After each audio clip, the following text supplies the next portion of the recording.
नमस्कार, मेरा नाम है अभिषेक पांडे और स्वागत है आपका बिहाइंड द स्क्रीन भारत पर। आज हम आपके साथ लेके आए हैं प्रखर तिवारी, जिन्होंने यूपी सिविल जज 2022 परीक्षा में 82वां स्थान प्राप्त किया है। प्रखर ने न सिर्फ अपने परिवार का नाम रोशन किया है, बल्कि अपने शिक्षकों, अपने दोस्तों, पूरे कानपुर महानगर का भी नाम रोशन किया है। सबसे पहले तो बिहाइंड द स्क्रीन की पूरी टीम आपको शुभकामनाएं देती है। धन्यवाद, बहुत बहुत धन्यवाद आपका। आज पहले तो मैं एक चीज़ बताऊं, आज टीचर्स डे है। जी जी। 5 सितंबर है आज, जब हम ये वीडियो शूट कर रहे हैं।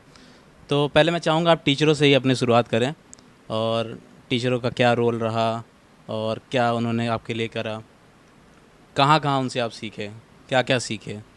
सबसे पहले तो मैं धन्यवाद देना चाहूँगा अपने स्कूल के टीचर्स का, जहाँ पे उन्होंने मुझे बेसिक जो एजुकेशन थी मेरी उस पर बहुत फोकस करते हुए मुझे मेरे बेसिक्स काफ़ी स्ट्रॉन्ग रहे उनके कारण।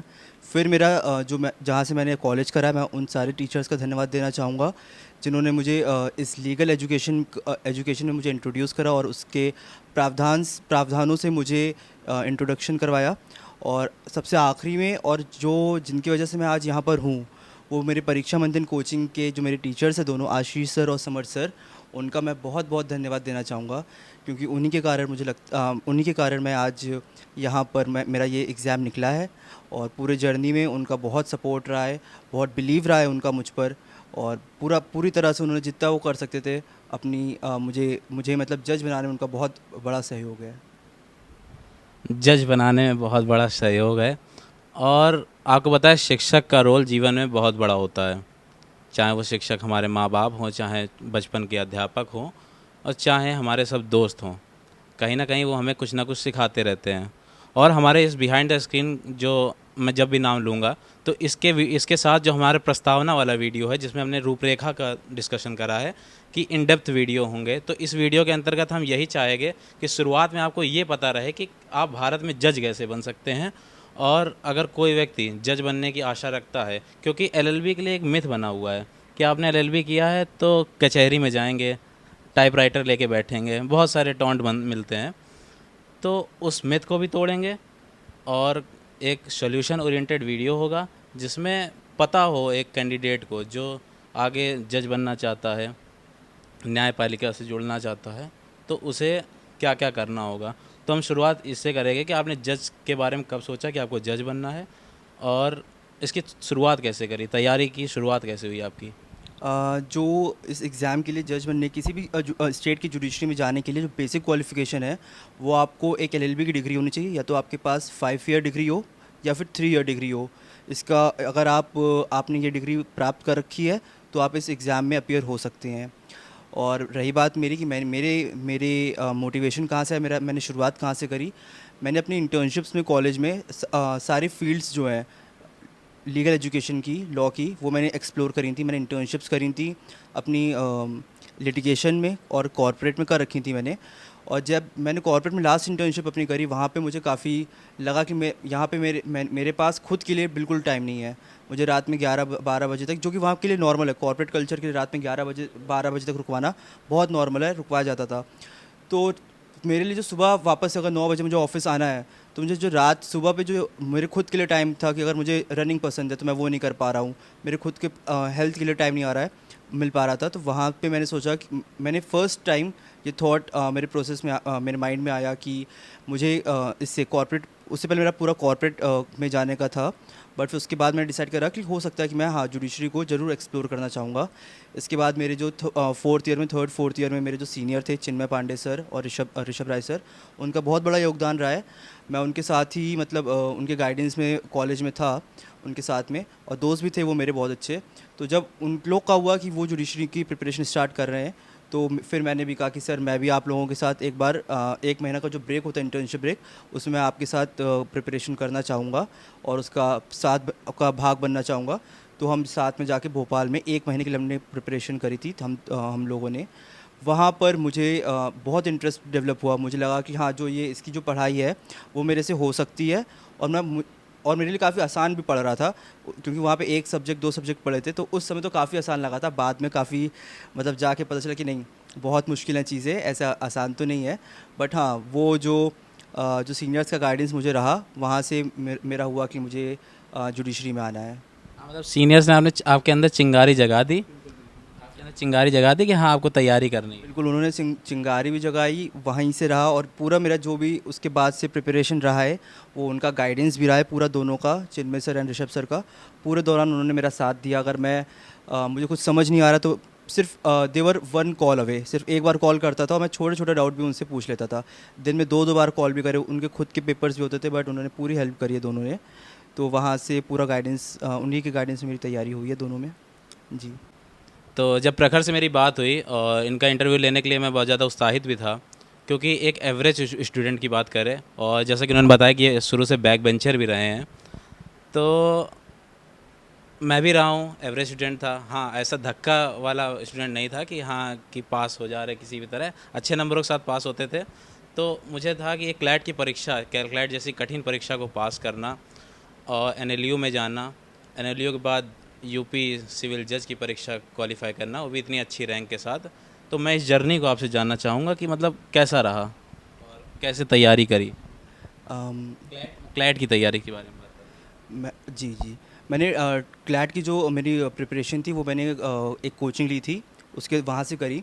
मेरा हमेशा से मानना था, मैंने अपने आप को एक ऐसा ऑलराउंडर पर्सन देखा है जहाँ जो कि, और मेनली मेरा जो मुझे जो चीज़ करना पसंद है वो स्पोर्ट्स से रिलेटेड एक्टिविटीज़ करते रहना पसंद है। तो अगर 10th-12th में नंबर कम भी थे या कंपैरेटिवली कम थे थोड़े, 77%, 7.8 CGPA, तो वो इसी कारण से थे कि खेलने में ध्यान लगा रहता था पूरा, और पढ़ाई जब करते तो पढ़ाई बहुत अच्छे करते थे। बट मेन जो ये नंबर कम नहीं है, ये नंबर उन अपर लेवल फैमिलीज़ के लिए कम होंगे जो 90%, 95% की चाह रखते हैं, लेकिन नंबर कम नहीं है। जी, तो मतलब मुझे, मेरा ये था कि सब कुछ बैलेंस करके चलना मेरा हमेशा से था, कि सब कुछ बैलेंस करके चलना चाहिए। भले ही नंबर थोड़े से मेरे कम रह गए, बहुत ज़्यादा अच्छे नंबर नहीं बोलूँगा, लेकिन हाँ स्पोर्ट्स में और बाकी एक्स्ट्रा करिकुलर एक्टिविटीज़ में, सोशलाइज़ करने में, इन सब में मुझे लगता है कि मैं अच्छे से कर पाया। और इवन मैंने कॉलेज में भी पूरी अपनी अच्छे से पार्टिसिपेट करा है, जितनी भी एक्टिविटीज़ वहाँ पे हो सकती थी, एक्स्ट्रा करिकुलर एक्टिविटीज़।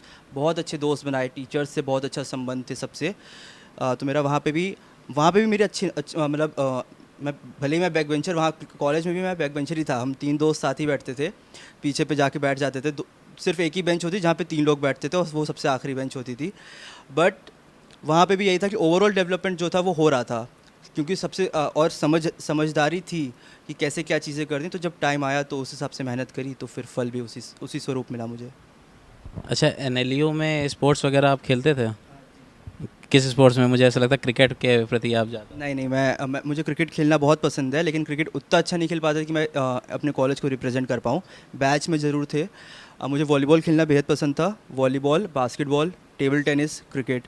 इसके अलावा फिर मैं वहाँ पे जो चिन्मय पांडे सर हैं उनके साथ मैं जिम वगैरह करता रहता था। फिर इसके अलावा जिम का शौक था आपको? जिम का बहुत शौक था, और शायद मतलब जिम एंड एक्सरसाइज का, मतलब हेल्थ का बहुत शौक था उस समय। अभी थोड़ा सा कम हो गया है, बट अभी फिर से कंटिन्यू करेंगे चीज़ों को।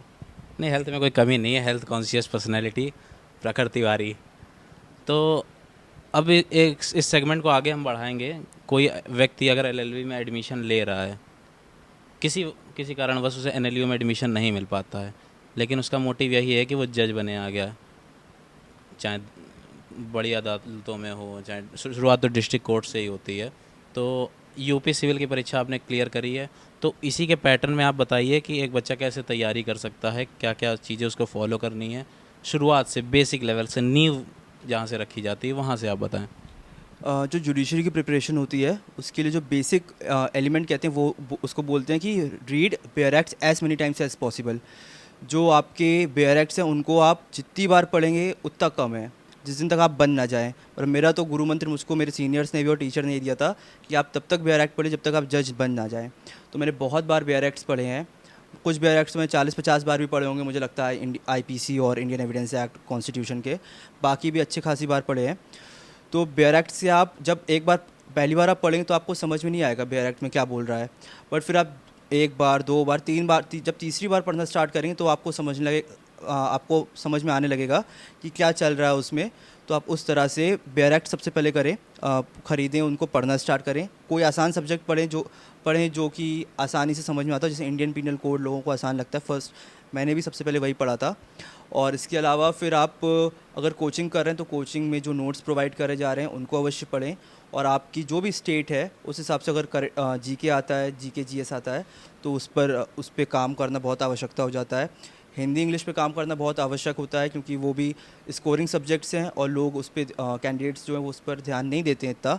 बट निबंध लिखना, अब जैसे मैं निबंध लेखन में काफ़ी अच्छा था स्टार्टिंग स्कूल से ही, तो वहाँ मेरा जो निबंध मैंने जब हिंदी इंग्लिश 100 नंबर का 50-50 नंबर का निबंध मुझे जब इस एग्ज़ाम में लिखना था, तो मुझे फिर जो स्कूल में मैंने निबंध लिखे थे और मैं वहाँ पे जो अच्छा था वो मुझे काफ़ी फ़ायदा मिला वहाँ से।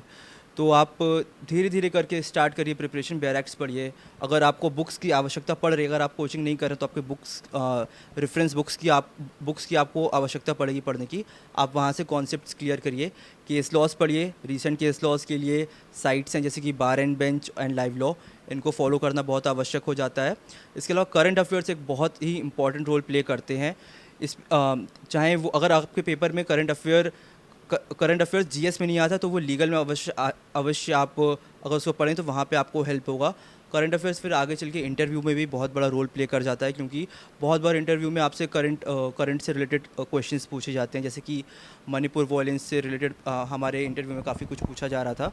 तो ये सब चीज़ें अगर करेंगे तो आप स्टार्ट, मेन जो होता है वो एंड से ज़्यादा स्टार्ट इंपॉर्टेंट रखती है। तो आप स्टार्ट करिए और फिर उसमें लगे रहिए। मोटिवेशन तो है ही, साथ में डिसिप्लिन बहुत इंपॉर्टेंट रोल प्ले करता है, और फिर आप इसकी तैयारी कर सकते हैं ऐसे कर। एक बार शुरुआत कर देंगे तो आपको रास्ते में चीज़ें मिलती जाएंगी। और एक चीज़ आपने हिंदी इंग्लिश का बोला, तो एक मिथ भी है कि अगर आपको जुडिशरी में जानना है तो इंग्लिश आपको बहुत ही अच्छे लेवल की आनी चाहिए, हिंदी की इज़्ज़त नहीं होती, ऐसे भी मिथ चल रहे हैं। तो इसके बारे में थोड़ा मैं आपसे क्लियरेंस चाहूँ। नहीं ऐसा बिल्कुल नहीं कि हिंदी की इज़्ज़त नहीं होती है, बहुत इज़्ज़त होती है और सब लोग करते हैं। मैंने ऐड कर दिया था मिथ चल रहा है ऐसा। हाँ, मिथ ऐसा बोला जाता है क्योंकि इंग्लिश जो कैंडिडेट्स होते हैं वो उनकी जो ज़्यादा कैंडिडेट्स हिस्सा लेते हैं जो इंग्लिश मीडियम के पढ़े होते हैं in comparison to Hindi writing students. और दूसरा है, मुझे लगता है कि हाँ, हिंदी जो मीडियम स्टूडेंट्स हैं उनके लिए जो कंटेंट है वो कंपैरेटिवली कम है जो in comparison to English speaking students. इसके अलावा हिंदी को लिखना भी थोड़ा सा मुश्किल है। अगर मैं एक लॉजिकल बात करूँ तो हिंदी के हर अक्षर, हर शब्द में ऊपर रेखा खींची जाती है, हर अक्षर के बाद पेन उठाना पड़ता है। बल्कि इंग्लिश में लेकिन ऐसा नहीं होता है। इंग्लिश में आप कर्सिव राइटिंग करते हैं, आप स्पेस दे दे के एक बार आपने जब वर्ड पूरा हो जाता है उसके बाद ही आप अपना पेन उठाते हैं, बल्कि वहाँ पे हर अक्षर के बाद पेन उठ रहा है। तो वहाँ पे क्योंकि यहाँ पे टाइम का बहुत बड़ा रोल होता है, तो जब 3 घंटे में इंग्लिश जो लिख रहा है आंसर वो बैठेगा और जो हिंदी में लिख रहा है आंसर वो बैठेगा, तो हो सकता है थोड़ा सा डिफरेंस आ जाए अगर प्रैक्टिस पहले से इतने अच्छे से नहीं कर रखी है तो। बट हर एग्ज़ाम में, इस एग्ज़ाम में भी मैं बहुत सारे ऐसे स्टूडेंट्स को जानता हूँ जो कि हिंदी में जिन्होंने आंसर्स लिखे हैं और काफ़ी अच्छी रैंक प्राप्त करी है। तो मुझे लगता है कि ऐसा आपका कोई भी माध्यम हो, अगर आप उस पर अच्छे से अड़े हैं, आप फोकस कराए, आपकी मेहनत है, तो आप अवश्य इस एग्ज़ाम में आपको सफलता मिलेगी जी। और भाषा आपको सभी आनी चाहिए, इंग्लिश, हिंदी, क्योंकि एक जज ज़रूरी नहीं कि वो एक ही कोर्ट में हो, वहाँ के वकील कैसे हैं, किस भाषा में हियरिंग हो रही है, वो सब मैटर करती है। तो भाषा का ज्ञान तो होना ज़रूरी है, और भाषा एक माध्यम है अपनी बात को पहुँचाने का। इसी बार से जो इस बार का अटेम्प्ट हुआ है, एग्ज़ाम हुआ है, इस बार से हिंदी का अलग से पेपर ऐड ऑन करा गया है, जो कि हिंदी राइटिंग स्टूडेंट्स हैं उनके लिए एक बोल सकते हैं कि बोनस पॉइंट है कि वो उसमें ज़्यादा अच्छा नंबर स्कोर कर सकते हैं in comparison to English speaking students. तो भाषा, और जो फिर अगर आप डिस्ट्रिक्ट कोर्ट्स में जाएंगे तो उसमें काम फिर आखिरी में हिंदी में ही होना है। तो फिर मुझे लगता है भाषा का रोल जो भी जिसमें कंफर्टेबल है उनको उसी में प्रिपरेशन करनी चाहिए और उसी में अपने जो मेंस के आंसर हैं वो उसी माध्यम में लिखने चाहिए।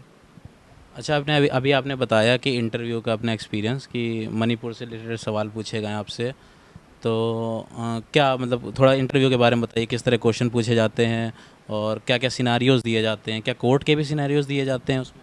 हाँ, मतलब कि प्रॉब्लम बेस्ड क्वेश्चंस भी पूछे जाते हैं। तो सबसे पहले इंपॉर्टेंट जो चीज़ होती है इंटरव्यू में वो मुझे लगता है कि है कॉन्फिडेंस रखना स्टार्टिंग से लेकर आखिरी तक। मुझे जो मेरे कोचिंग के सर थे उन्होंने बोला था कि समभाव रखना चाहिए पूरे इंटरव्यू में। अगर वो आपको कुछ नहीं भी आता तो आपको बहुत नर्वस नहीं होना है। आपके चेहरे पे हमेशा एक स्माइल, एक प्लीजेंट स्माइल हमेशा होनी ही चाहिए। चाहे आपको सवाल आता नहीं आता, आप सॉरी बोल दीजिए। पर मुझे बहुत सारे सवाल थे, 2-3 सवाल पे मैंने सॉरी बोला। बट लेकिन जो स्माइल और कॉन्फिडेंस है वो पूरे में मेंटेन रखना होता है। तो पर्सनल क्वेश्चंस भी पूछा, जैसे मेरे से पूछा गया था आपकी हॉबी क्या है, तो मैंने बोला कि I like to do jogging and like to exercise. तो वो फिर बहुत खुश हो गए कि हाँ हाँ बहुत अच्छी चीज़ है, जुडिशल ऑफिसर्स ध्यान नहीं देते हैं तो बहुत अच्छा है। तो साइड से फिर एक जो लॉ एक्सपर्ट सर थे, प्रोफेसर सर थे, उन्होंने बोल भी दिया कि ये काफ़ी फिट लग रहे हैं। तो बाकी सब हंसने लगे, लेकिन मैंने जो है वहाँ पर, हो सकता है अगर ऑर्डिनरली हंस सकता है इंसान, स्माइल कर सकते हैं ज़्यादा, बट जो एक समभाव होता है वहाँ पे मैंने मेंटेन रखा था। उसके बाद फिर मेरे से हॉबी के बाद सारे क्वेश्चंस जो हैं वो लॉ से रिलेटेड पूछे गए थे, सब्जेक्ट से रिलेटेड पूछे गए थे। तो जो मुझे आते थे मैंने बता दिए थे, और जो नहीं आते थे फिर मैंने उसमें बोल दिया कि sorry sir, I don't know about this, but I will definitely go and I will definitely know about it. जैसे प्रखर आपने बताया कि बातों बातों में वो आपको हंसा भी देते हैं, तो ऐसा उस समय आपने संभाव रखा और मतलब हंसे नहीं, मतलब डिसेंट स्माइल रखी। तो ऐसे नर्वस भी करते होंगे, आपको किया? मैं तो नर्वस नहीं हुआ था, लेकिन कोशिश करी थी? हो सकता है उसमें कोई नर्वस हो जाए। अगर आपने आप पे सब लोग एक तरह से स्माइल कर रहे हैं, आप पे हल्का सा मतलब मज़े भी ले जाते हैं बहुत बार, वो लोग कर रहे हैं, तो हो सकता है आप नर्वस कोई हो भी सकता है। बट मैंने कॉन्फिडेंस बना के रखा था उस दौरान पे, तो ये था। तो अभी जैसे न्याय व्यवस्था की बात करें तो कई लूप होल्स वगैरह भी हैं, उस पर हम बात नहीं करें क्योंकि आप अभी उस पर पद पर बैठे नहीं हैं। लेकिन सुधार की गुंजाइश तो हर जगह होती है, हर क्षेत्र में होती है। लेकिन आप क्या समझते हैं, जैसे जुडिशरी सिस्टम हो तो इसमें क्या सुधार की जरूरत है? क्योंकि पेंडिंग केस बहुत हैं, 80% से ज़्यादा अभी केस पेंडिंग है। और लगभग मैंने अभी कल ही एक आर्टिकल पढ़ रहा था कि 75% से ज़्यादा जो लोग जेल में हैं उनके केस ट्रायल चल रहे हैं, और उनमें कई निर्दोष भी हैं। तो इस पे क्या होना चाहिए? क्या कोई सोचा है ब्लूप्रिंट, अगर मैं एज ए न्यायाधीश नहीं, कि अगर किसी और मैं पर्सपेक्टिव में अगर मैं किसी को बता पाता तो इस तरह से काम हो सकता था, कोई सजेशन वगैरह? जी, अभी जैसे कि 3 नए बिल्स आए हैं, जो कि code of criminal procedure CrPC और एविडेंस एक्ट और इंडियन पिनल कोड, भारतीय दंड संहिता को रिपील देंगे अगर वो आगे चल के एक्ट बन जाते हैं तो इसमें जो है, इसमें शॉर्ट एंड समरी प्रोसीजर का ट्रायल से रिलेटेड प्रोविजंस हैं, जिसमें कि आप जैसे कि वर्चुअल हियरिंग चल सकती है, वर्चुअल अपीयरेंस ऑफ विटनेसेस हो सकता है, virtual appearance of the prosecutors and advocates का हो पाएगा। तो ऐसे क्या होगा कि अब जो लेंदी प्रोसेस है ट्रायल का, वो अब कट शॉर्ट हो जाएगा। और ऐसे प्रोविजंस हैं, मतलब इम्प्लीमेंट भले ही अभी वो अच्छे से नहीं हो पा रहे हो, बट टाइम एंड अगेन वो होंगे, जिसमें कि है कि आप जल्द से जल्द, जैसे कि फॉर एग्जांपल आप ले सकते हैं कि एडीआर प्रोसेस है, आर्बिट्रेशन एंड डिस्प्यूट रेजोल्यूशन। तो अभी लोग सेंसिटाइज नहीं हुए हैं कि उनको पता ही नहीं है कि ये होता क्या है ADR. But courts and state governments इसको सेंसिटाइजेशन प्रोग्राम्स चला रहे हैं। अब धीरे धीरे करके लोगों को पता चल रहा है कि अच्छा ठीक, हम मीडिएशन से भी अपना काम करवा सकते हैं instead of going to courts and following the process. तो एंड मतलब अच्छे से जो एक अच्छा जस्टिस तभी मिलेगा जब पूरी बारीकी से एक जज ने या न्यायाधीश ने अच्छे से बारीकी से केस को पूरा समझा हो, और हर पार्टी को अपनी बात कहने का मौका मिला हो, तभी एक अच्छा न्याय मिल पाएगा। तो इसमें कभी कभी हाँ, थोड़ा सा प्रोसेस जो वो लेंदी हो जाता है, बट टाइम एंड अगेन हम देखेंगे कि जो ट्रायल है वो कट शॉर्ट होगा, और जो पेंडिंग है केसेस वो धीरे धीरे कम होते जाएंगे। अच्छा, हमारे दर्शकों के लिए हम चाहेंगे जो आपने टर्म्स बोले हैं, वर्चुअल अपीयरेंस, किस तरह से घर पे ही हेयरिंग हो सकती है, इन सब चीज़ों को थोड़ा हमारे दर्शकों को सरल भाषा में बता पाए। एडीआर प्रोसेस क्या होता है ये? तो जैसे वर्चुअल अपीयरेंस से होता है कि कोर्ट का सम्मन आता है कि आपको कोर्ट के सामने हाजिरी लगानी है, चाहे वो एविडेंस देने से रिलेटेड हो या डॉक्यूमेंट्स प्रोड्यूस करना हो, तो इससे रिलेटेड हो सकती है।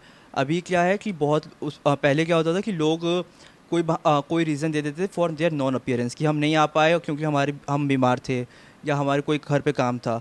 अभी क्या है, अभी आप ऑनलाइन जो है वो वर्चुअल हियरिंग चल सकती है, वीडियो कॉल के जरिए आपका अपीयरेंस हो सकता है।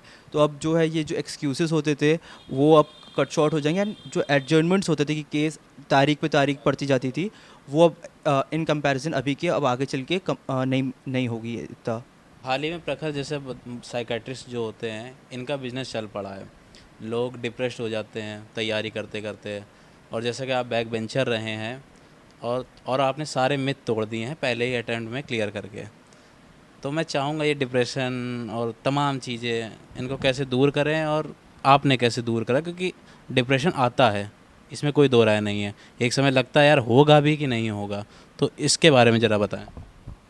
सबसे पहले तो मुझे लगता है कि सोसाइटी में एक धारणा है कि कि मेंटल स्टेबिलिटी या डिप्रेशन इज़ अ मिथ, ऐसा बोल सकते हैं, क्योंकि लोग समझते नहीं हैं कि मेंटली जो प्रॉब्लम्स होती हैं, या एनजाइटी होती है, एनजाइटी प्रॉब्लम्स हो गए, डिप्रेशन प्रॉब्लम्स हो गए। अगर मैं किसी को बोलूँ अपने मुझे भी प्रॉब्लम्स हुए थे, एनजाइटी इश्यूज़ हुए थे, डिप्रेशन कह सकते हैं। मैंने किसी को दो मैं कंसल्ट नहीं कर पाया था कि मेरे आसपास दोस्त इतने थे कि मैं उनसे बात करके मुझे हल्का लगता था, लाइट महसूस होता था, तो मैं उनसे बात अवश्य कर देता था। बट जो मेंटल हेल्थ इश्यूज़ हैं, इसका ये विषय बहुत आज की बहुत मांग है, क्योंकि रिसेंट टाइम्स में इसके जैसे जैसे समय आगे बढ़ रहा है, मेंटल हेल्थ इश्यूज़ के केसेस धीरे धीरे बढ़ते ही जा रहे हैं। तो इसके लिए प्लीज़ मेरा मतलब सबसे है कि सबसे अनुरोध है कि सब लोग एक दूसरे को समझें, और इसको कोई ऐसा जोक ना ले। बहुत बार मजाक उड़ा देते हैं कि अरे तुम्हारा तुम्हारा हम दूर कर देते हैं, या ये कैसे हो सकता है, डिप्रेशन किसको हो जाता है। बट ये बिल्कुल एक रियलिटी है, और किसी को भी हो सकती है। ये हो सकता है वो उसका जीवन अच्छा चल रहा हो सामाजिक तौर पर, या फाइनेंशियली अच्छा चल रहा हो, बट फिर भी वो डिप्रेशन का या मेंटल हेल्थ इश्यूज़ का उसको प्रॉब्लम हो सकती है। ऐसे ही प्रिपरेशन में भी होता है बहुत सारे, क्योंकि आपके आसपास लोग बहुत कम रह जाते हैं बात करने के लिए प्रिपरेशन के दौरान, तो हेल्थ इश्यूज़ हो जाते हैं। बट मैं और बहुत लोग साइकेट्रिस्ट को बहुत मैं लोगों को जानता हूँ जो कि प्रिपरेशन के दौरान जिनको साइकेट्रिस्ट से कंसल्ट करना पड़ा।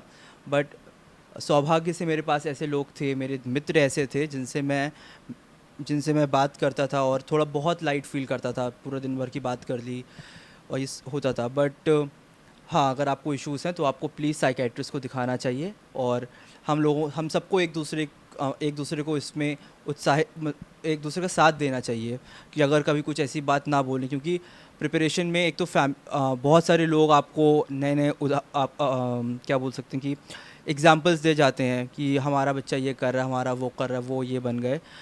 और इसके अलावा भी बहुत सारे कंपैरिजन कर जाते हैं, आपको बहुत सारे अपने सजेशंस दे जाते हैं।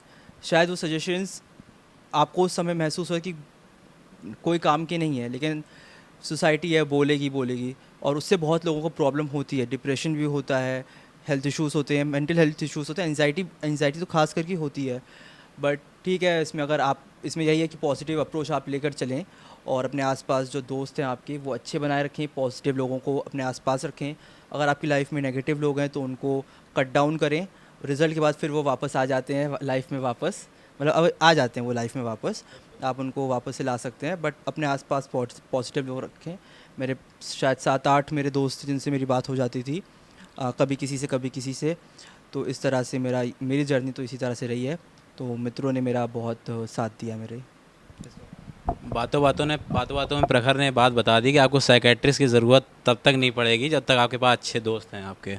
और जिस तरह से शरीर बीमार होता है उसी तरह मन भी बीमार होता है, दिमाग में भी प्रेशर पड़ता है। तो ये बहुत ही गंभीर विषय है, बात करने के लिए लोग आत्महत्याएं कर रहे हैं। तो आगे हम बात करेंगे, आपकी फ़ैमिली के बारे में बात मैं करना चाहूँगा कि फैमिली के, जैसे मुझे पता चला कि आपके ऊपर कोई प्रेशर नहीं था, आपने तैयारी आपने अच्छे से करी। तो फैमिली के बारे में चाहूँगा एक पृष्ठभूमि आप तैयार करें, क्या हुआ कैसे। तो मेरे पापा का बिज़नेस है सॉक्स का, और मेरी मम्मी जो है वो होम मेकर हैं। तो उन्होंने बचपन से मुझे मतलब काफ़ी अच्छी शिक्षा भी दिलवाई जितनी वो दिलवा सकते थे। और इसके बाद जो मॉरल्स होते हैं वो काफ़ी अच्छे, जो प्रिंसिपल्स होते हैं लाइफ के वो काफ़ी अच्छे अच्छे मुझको दिए। हर माता पिता अब मुझे लगता है अपनी तरफ से पूरी कोशिश करते हैं कि अच्छे अच्छे से अच्छे अपने बच्चों को बना पाएँ और प्रिंसिपल्स एंड मॉरल्स रख पाएँ। तो इसी तरह से मेरे माता पिता ने जो भी वो कर सकते थे, और मैं बहुत आगे चल के उनका मैं उनको धन्यवाद देना बहुत छोटा शब्द है कि उन्होंने इस तरह से मुझे बड़ा करा और मेरी जो अपब्रिंगिंग रही वो काफ़ी अच्छी रखी। इसके अलावा प्रेशर प्रेशर इस चीज़ का आता था कि मैं एल्डर सन हूँ घर का, तो वो एक मुझ पे रिस्पॉन्सिबिलिटी थी कि एक टाइम के बाद पापा को माता मतलब फाइनेंशियल स्टेबिलिटी जो थी वो बहुत आवश्यक हो जाती है एक चीज़ के एक टाइम के बाद। आपके सोसाइटी में लोग बोलने लगते हैं, फैमिली को बार बार सुनाने लगते हैं या कहने लगते हैं कि अब इतना टाइम हो गया आपका नहीं हुआ, अभी भी आपका बच्चा घर पे ही है, बताइए 2 साल 3 5 साल लॉ कर लिया उसके बाद भी अभी भी बताइए घर पे है। या प्ले मुझे ही बोल दिए थे लोग कि अब बताइए आपने 5 साल प्रिपरेशन कर उसके बाद भी आप घर पे तैयारी कर रहे हैं, अभी आपका या फिर प्लेसमेंट नहीं हुआ ये सब। तो अब इसमें कुछ कर नहीं सकते हैं, बस वही है कि आप पॉजिटिव रहें और जितना जितना इन सब चीज़ों से दूर रह पाएँ। मैंने कोशिश करा कि मैं लोगों को कट डाउन करूँ अपनी लाइफ से, जो भी ऐसी बात कर रहे हैं, और बिल्कुल भी उनसे बात करने का मन भी नहीं होता था, और अगर कर भी रहे हैं तो हाँ ना करके मैं निकल लेता था वहाँ से। तो इस तरह से अगर आप पॉजिटिव अप्रोच रख पाएँ और अच्छे लोगों को आस-पास रख पाएँ, मैं बहुत सौभाग्यशाली हूँ कि मेरे दोस्त बहुत अच्छे थे, फैमिली ने बहुत सपोर्ट करा मेरा। मेरे जो परीक्षा मंथन में सर थे जो दोनों, आशीष सर और समर सर, उन्होंने बहुत पॉजिटिविटी दी है। बहुत बार ऐसा हुआ कि उनके लिए सारे सारे स्टूडेंट्स सामान्य थे, बट उन्होंने मुझ पे बहुत बार मैंने उनको कॉल करके पर्सनल प्रॉब्लम्स भी शेयर करी और बहुत वहाँ पे मुझे गाइडेंस मिली और मार्गदर्शन पूरा दिया है मुझको उन्होंने। अच्छा, मैं इस बात पे आऊँगा कि जो लोग बोलते थे प्लेसमेंट नहीं मिला, 5 साल बर्बाद कर दिए, मुझे लगता है सबसे पहले बधाई देने भी वही लोग आए होंगे होंगे आपके पास। हाँ हाँ, मतलब सबकी बधाई आई, और मतलब अच्छा भी लगा कि सबकी बधाई आई। आपने पहले ही बोल दिया निगेटिव लोग सबसे पहले आते हैं बाद में, आपके सफल होने के बाद। जी, मतलब आते हैं, सब लोग आते हैं, और परिवार को जो सेटिस्फैक्शन होता है आप जब बन जाते हो, वो खुशी होती है। आपके माता पिता का जो सेटिस्फैक्शन होता है, बाकी परिवार के जो लोग, उस दिन मेरे अगले दिन रिजल्ट शाम को आए, अगले दिन 50-60 लोग आए, बहुत खुश थे सब। तो उनको देख के आपको जो सेटिस्फैक्शन मिलता है वो फिर अनमैचेबल होता है। और सभी की बधाई आती है और खुश भी होते हैं बहुत सारे लोग, सभी लोग खुश भी होते हैं कि हमारे जानने वाला या हमारा बेटा बना है। सब बहुत खुश होते हैं इस बात पे। मेरे बहुत सारे दोस्त बहुत खुश थे, मेरे परिवार वाले बहुत खुश थे। जो दूर दूर के थोड़े रिलेटिव्स थे जिनको मैं नहीं भी जानता था, उन्होंने भी मेरे से बात करी और मैंने सबका शुक्रिया भी करा अच्छे से। और करना भी चाहिए कि सब आपके वेल विशर होते हैं। अगर आपको कोई नहीं समझ पा रहा है कि आप किस प्रिपरेशन में हैं, उनकी वो अपनी मेंटालिटी के हिसाब से आपसे बात कर रहे होते हैं। आपको ये समझना, मतलब ये चीज़ इसको आप कट डाउन कर सकते हैं, इससे ज़्यादा क्या कर सकते हैं। तो वो चीज़ है, बाद में अगर जब बधाई देते हैं तो फिर उनको आप एक्सेप्ट करिए, उनका धन्यवाद करा मैंने सबका, और करना भी चाहिए बिल्कुल। सेटिस्फैक्शन का कारण त्याग है, त्याग आप करेंगे तो आप सेटिस्फाई बाद में ज़रूर होंगे। जी बिल्कुल, आपको मतलब अपने आप को लोगों से भी दूर रखना पड़ता है। बहुत सारी पार्टीज़ होती हैं, उसमें आप नहीं जा पाते हैं, दोस्तों से नहीं मिल पाते हैं। आपके हो सकता है बहुत सारे ऐसा फंक्शन हुआ जहाँ पे सब लोग पूरी फैमिली विद फैमिली किसी हिल स्टेशन पे जा रही है या फिर कहीं घूमने जा रही है सिटी में, बट वहाँ पे फिर नहीं जा सकते क्योंकि एग्ज़ाम है या तो लग रहा है कि 5-6 दिन चला जाएगा, 5-6 दिन चला जाएगा। तो फिर हाँ, ये तो आपको थोड़ा सा मतलब क्या। हम लोग बचपन में इंटरनेट के ऊपर निबंध लिखते थे कि ये श्राप है या वरदान। तो आज के समय सोशल मीडिया, तो इससे आप दूर रहें, किस तरह से मेंटेन करा, अब बताइए उसके। इंटरनेट का बहुत एडवांटेज रहता है, बहुत बेनिफिट रहता है तैयारी में। आप मतलब जितने भी यूट्यूब, अगर मैंने जीएस जहाँ से करा है, बहुत सारे ऑनलाइन सोर्सेज से अपना मैंने जीएस प्रिपेयर करा। इसके अलावा करंट अफेयर्स हैं, वो आप अगर न्यूज़पेपर के अलावा भी बहुत सारी करंट अफेयर्स होती हैं जो न्यूज़पेपर में नहीं आ पाती हैं, तो वो भी पेपर में आ जाती हैं। बट तो मैं चाहूँगा कि वो उन वेबसाइट्स थ्रू बताएं जो करंट अफेयर्स के लिए। मैंने करंट अफेयर्स जो है वो मैंने जीके टुडे के यूट्यूब वीडियोस देखे थे डेली के। मैंने 2 साल के पूरे रोज़ का डेली के नोट्स बनाए थे, अराउंड 20 से 25 मिनट्स रोज़ का डेली का उनका एनालिसिस आता है, मैंने जीके टुडे से करे थे। इसके अलावा मैंने कोई पर्टिकुलर मैगज़ीन नहीं करी थी, बट आइडियली करनी चाहिए। प्रतियोगिता दर्पण पर है या फिर परीक्षा मंथन की ही लक्ष्य मैगज़ीन है, वो करनी चाहिए एक एस्पिरेंट को, बट मैं कर नहीं पाया था। मेरे लिए वो जो जीके टुडे के मैं वीडियोस का था वो बहुत इनफ था मेरे लिए, बहुत काम आया।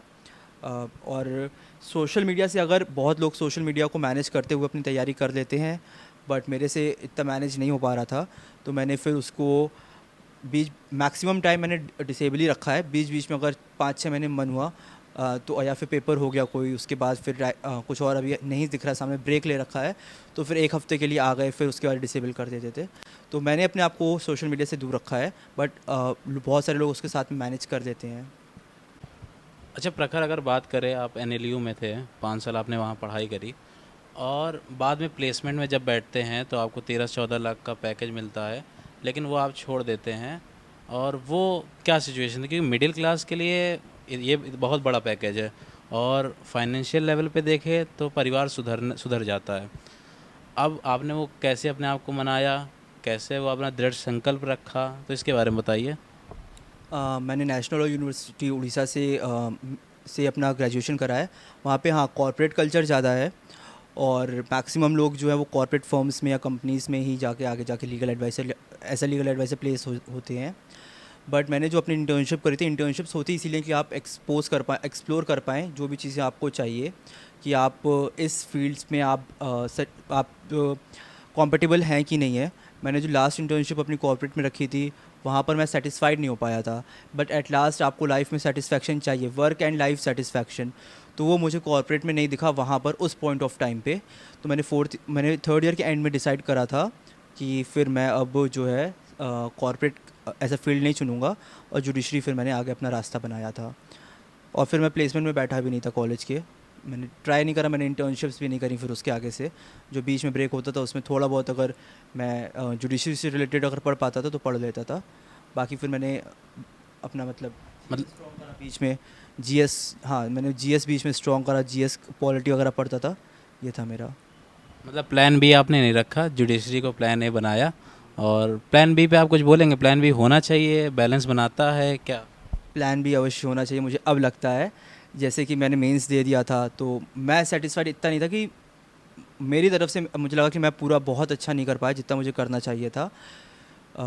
तो उसकी वजह से फिर मेरा हो गया कि अब जब अगला यूपी आएगा तब तक के लिए मैं कुछ साइड इनकम के लिए, साइड इनकम भी नहीं, मैं कहीं और पे मैं वापस से कॉर्पोरेट कल्चर एक्सप्लोर करना चाह रहा था। जिस दिन मैं फर्स्ट डे मैं पटना हाई कोर्ट में प्रैक्टिस करना स्टार्ट कर दिया था। मैं फ़र्स्ट डे वहाँ पर गया तो मेरा मेंस का रिज़ल्ट आ गया। तो फर्स्ट डे ऑफिस गया, वापस आ गया, वापस से घर कि चलिए अब इंटरव्यू की प्रिपरेशन करनी है। इंटरव्यू देकर आया, मैंने फिर से सीवी में अप्लाई, दिल्ली में फॉर्म्स में अप्लाई कर दिया था, बात भी हो रही थी। इनफैक्ट जिस दिन शायद 5:30 के आसपास इंटरव्यू आया है, मैं 4 साढ़े 4 पे एक अपने फ्रेंड से फर्म से रिलेटेड बात कर रहा था, अपने प्लेसमेंट से रिलेटेड, कि यहाँ पे मेरा लग जाए फिर आगे का देखेंगे। तो हाँ प्लान बी अवश्य होना चाहिए, अब लगता है कि हाँ अवश्य होना चाहिए प्लान बी अगर है। बट अगर आप जुडिशरी के लिए प्रिपेयर करते हैं तो फिर प्लान बी ऐसे रह नहीं जाता है, क्योंकि फिर आपके पास वहाँ से कॉर्पोरेट में वापसी करना बहुत मुश्किल हो जाता है। आपके पास 2 साल 3 साल का गैप हो जाता है। और इसके अलावा फिर एक ही जो ऑप्शन बचता है वो होता है कि आप प्रैक्टिस करें वापस से, और वहाँ से अपना बेस बिल्कुल स्क्रैच से चीज़ें स्टार्ट करें, तो वो फिर रह जाता है। स्क्रैच से स्टार्ट करना तो नहीं कह सकते, क्योंकि इसका इतना वास्ट सिलेबस है और इतना आप पढ़ लेते हैं, ज्ञान की कमी नहीं होती है, तो कहीं ना कहीं उसका एडवांटेज तो एज अ लॉयर आपको मिलता ही होगा। जी। तो हम जो पढ़ रहे हैं वो फॉर जुडिशरी के लिए पढ़ रहे हैं, फॉर एकेडमिक पर्पस पढ़ रहे हैं। इसका पहले तो प्रैक्टिकल पर्पस जो वो कोर्ट में ही पता चलता है। तो आप जब एज एन एडवोकेट होते हैं तो आपके पास केस तभी आएगा जब आपके लिंक्स अच्छे होंगे, आप लोगों से मिलेंगे। तो अब जैसे अगर मैं प्रिपेयर करा तो मैं 2 साल घर पे था, मैं घर से अपने रूम पे जाता था, रूम से वापस आता था। तो ऐसे सोशलाइज़ मैंने नहीं करा, मैं किसी को जानता नहीं, कोई मुझे नहीं जानता है। तो अगर आज से मैं, कोई भी इंसान अगर आज से स्टार्ट करेगा प्रिपरेशन के बीच में या प्रिपरेशन के बाद प्रैक्टिस स्टार्ट करना चाहे, तो उसके लिए प्रॉब्लम सबसे बड़ी यही है कि अगर वो फर्स्ट जनरेशन लॉयर है और उसके कनेक्शंस इतने नहीं हैं, तो उसके पास केसेस स्टार्टिंग में नहीं आएंगे, और केसेस नहीं आएंगे तो वो अपने आप को सर्वाइव करने में बहुत प्रॉब्लम हो जाती है स्टार्टिंग में। इसीलिए लिटिगेशन बोला जाता है कि बहुत हार्शनेस से गुज़रना पड़ता है, और मतलब बेयर मिनिमम पैसे मिलते हैं, कई बार तो वो भी नहीं देते हैं जो एडवोकेट्स होते हैं वो अपने जूनियर लॉयर्स को। तो बहुत प्रॉब्लम्स आती हैं लिटिगेशन में स्टार्टिंग में। तो अभी आपने बातों बातों में बताया कि घर से रूम पे जाते थे बाहर पढ़ने, तो इसका क्या है, इसके बारे में बताइए। जी, तो मेरे घर पे ऐसे पढ़ाई का ऐसा मेरा नहीं बैठ पा रहा था, पढ़ाई का बिल्कुल अच्छे से। तो फिर मैंने क्या करा था कि मैंने अपने घर के पास में अराउंड 500 मीटर पे, मैंने ½ किलोमीटर पे मैंने एक रूम ले लिया था रेंट पे। तो मैं दिन भर वहीं रहता था और अपनी मील्स लेने घर पे आता था, खाना खाने घर आता था। जैसे मैं सुबह 9:30 बजे घर पर आया ब्रेकफास्ट करने, फिर वहाँ से फिर वापस घर गया, अब वापस अपने रूम पर गया पढ़ने के लिए, फिर वापस 3-4 घंटे बाद, 4 घंटे बाद वापस आया 2:30-3 बजे, फिर 4 बजे वापसी गई, फिर वापस रात में 9:30 बजे आए, फिर 10:30 पे वापस गए। तो ये सिलसिला लगभग 2 साल तक ऐसे ही चलता रहा। मतलब लास्ट अगस्त से चला था।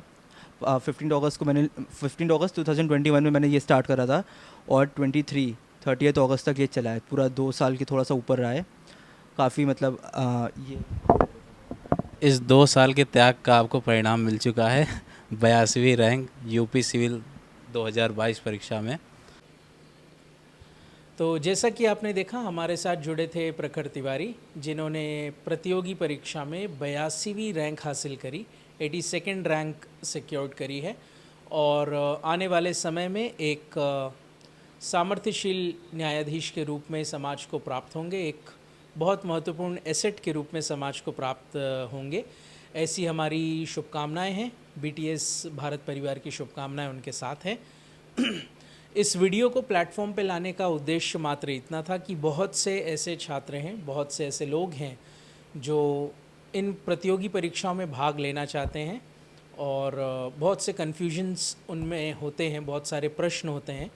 तो उनकी जिज्ञासाओं को शांत करने के लिए, उनके क्वेश्चंस को का एक वैलिडेट आंसर देने के लिए हमने सोचा कि एक सफल अभ्यर्थी हमारे प्लेटफॉर्म पे आएँ, उनका मार्गदर्शन करें। आप में से अगर एक व्यक्ति भी इस वीडियो से मार्गदर्शन प्राप्त करता है, अगर किसी भी प्रकार से आपकी सहायता इस वीडियो के माध्यम से होती है, तो हम अपने प्रयास को सफल मानेंगे। ऐसे ही कई सामाजिक, राष्ट्रीय, अंतर्राष्ट्रीय मुद्दों को लेकर के बीटीएस भारत की टीम आपको बहुत सारे मोर्चों पर मिलेगी। बहुत सारे मोर्चों पर हमारी आपकी मुलाकात होती रहेगी। हमारे साथ जुड़ने के लिए बहुत बहुत धन्यवाद, और इंतज़ार कीजिए हमारे और अन्य वीडियोस का। Thank you.